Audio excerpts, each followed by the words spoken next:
د جرمونو نړیوالې محکمې لخوا د ملا هیبت الله د نیولو امر ته د اسلامي امارت د چارواکو خبرګونونه او د ریچارډ بینټ تازه څرګندونې درنو لیدونکو ستړي مه شئ.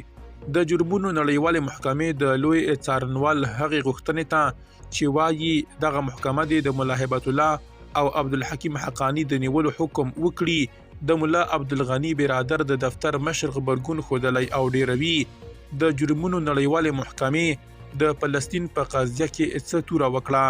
د اسلامي امارت د لومړني چارواکي په توګه عبدالله اوزام پر خپل ایکس لیکلي د جرمونو نړیوالې محکمې د فلسطین په قضیه کې څه توره وکړه. هلته د بشر حقونه نه یوازې مات شول بلکې پر بشریت قصابي ترسره شوه. تر دې مهاله اسلامي امارت په رسمي ډول د جرمونو نړیوالې محکمې د لوی څارنوال کریم خان د دفتر هغې خبریالې ته چې له مخې یې ملا هیبت الله او عبدالحکیم حقانی د بشریت ضد جرمونو او د ښځو پر وړاندې په پراخ تبعیض تورن کړي کوم غبرګون نه دی ښودلی. بلخوا د افغانستان لپاره د ملګرو ملتونو ځانګړي راپورچي ریچارډ بینټ د جرمونو نړیوالې محکمې له لوري د ملا هیبت الله او عبدالحکیم حقانی د نیول کېدو د غوښتنې ملاتړ وکړ. نوموړی دا په افغانستان کې د ځواب ورکونې لور ته یو مهم ګام بولي او ډیروي دا د اسلامي امارت مشرانو ته یو ځواکمن پیغام دی چې د دوی څرګند جنایتونه به وڅارل شي.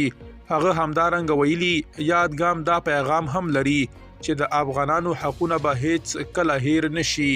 د جرمونو نړیوالې محکمې کریم خان ویلي چې ملا هیبت الله او د سترې محکمې مشر عبدالحکیم حقانی د نیول کېدو د امر صادرولو لپاره یې 2 غوښتنلیکونه جمع کړي دي.